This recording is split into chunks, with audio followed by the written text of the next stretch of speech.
The medical termination of pregnancy act 1971, ये छोटा सा एक्ट है। इस वीडियो में हम लोग समझेंगे, ब्रीफ में समझेंगे, ज़्यादा डिटेल में नहीं जाएंगे, UP judiciary point of view से समझेंगे। The medical termination of pregnancy act 1971, इस एक्ट में मात्र 8 सेक्शंस हैं।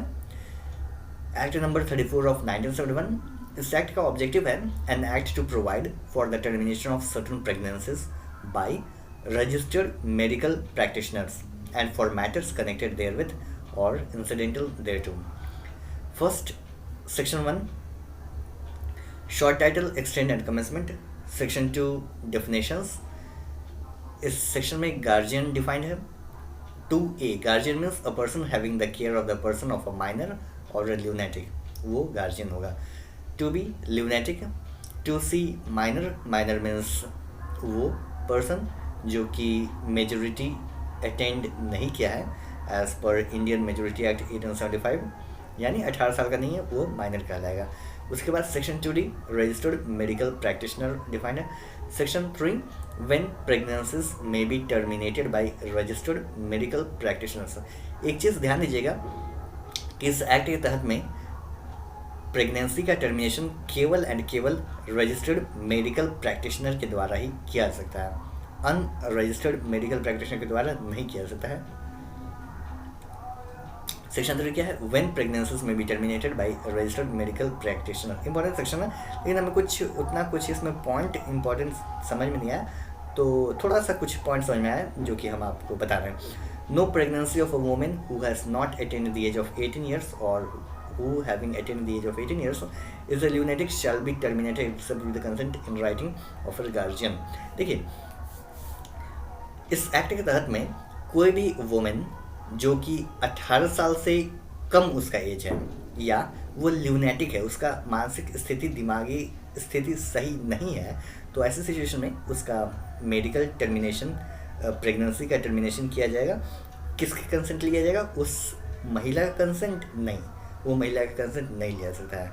वो महिला का, उस वुमेन का जो गार्जियन होंगे, वो गार्जियन का कंसेंट चाहिए होगा, रिटर्न में चाहिए होगा। किस सिचुएशन में?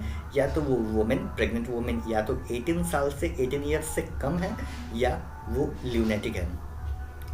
ये दोनों सिचुएशन के अलावा वुमेन अगर 18 साल से ऊपर की है, 18 ईयर्स से ऊपर की है, ल्यूनेटिक भी नहीं है, एकदम सोच समझ अच्छा रख सकती है, तो उस वुमेन के कंसेंट के अलावा उसका नहीं टर्मिनेशन किया जा सकता है।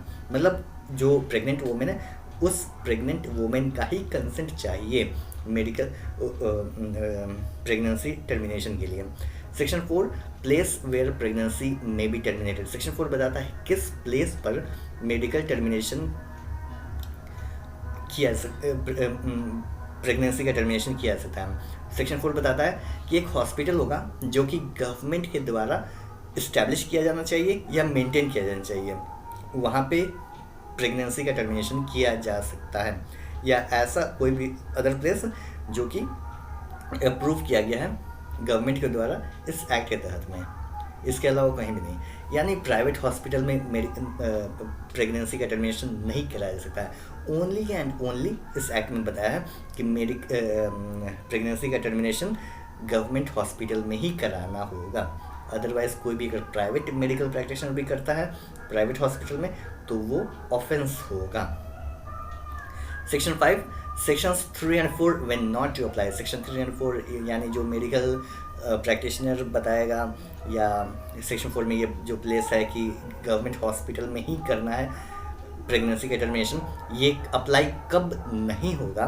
जब ऐसा सिचुएशन हो जाता है जब इमीडिएटली नेसेसरी है उस प्रेग्नेंट वुमेन का लाइफ बचाने के लिए, तो ऐसे सिचुएशन में किसी का भी कंसेंट का ज़रूरत नहीं हो पड़ेगा, या जो गवर्नमेंट का हॉस्पिटल है वहाँ भी ज़रूरी नहीं है कि ले जाया जाए, कहीं पे भी उसका प्रेगनेंसी का टर्मिनेशन किया जा सकता है। The termination of a pregnancy by a person who is not a registered medical practitioner shall be an offence.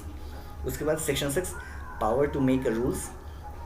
किसके पास पावर है? सेंट्रल गवर्नमेंट के पास पावर है to make rules to carry out the provisions of this act. उसके बाद section 7, power to make regulations, rules बना सकता है सेंट्रल गवर्नमेंट, रेगुलेशन बना सकता है स्टेट गवर्नमेंट। तो रेगुलेशन क्या बनाएगा, स्टेट गवर्नमेंट रेगुलेशन ये बनाएगा रिगार्डिंग कि कोई भी रजिस्टर्ड मेडिकल प्रैक्टिशनर जो होगा वो अगर प्रेगनेंसी का टर्मिनेशन करने वाला होगा तो गवर्नमेंट को, स्टेट गवर्नमेंट को इंटीमेशन करेगा, बताएगा कि देखिए भैया हमारे पास पेशेंट आई है, प्रेग्नेंट लेडी है, हम उसका मेडिकल प्रेगनेंसी का टर्मिनेशन करने जा रहे हैं, हम आपको बता दे रहे हैं, बाद में मत कहिएगा कि हमने आपको बताया नहीं, हमको मत पकड़िएगा। ये स्टेट गवर्नमेंट ऐसा रेगुलेशन बना सकता है, ठीक है, वो चीज़ है।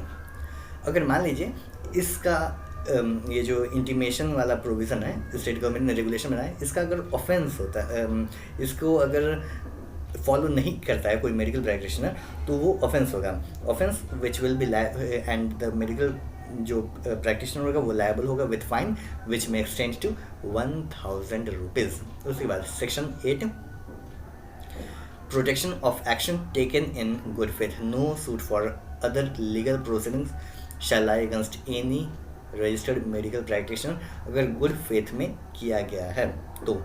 सेक्शन 8, तो ये था हमारा medical termination of pregnancy act 1971, छोटा सा एक्ट था। आई होप ये वीडियो यूजफुल लगा होगा। मिलते हैं नेक्स्ट वीडियो में। Thanks for watching. जय हिंद।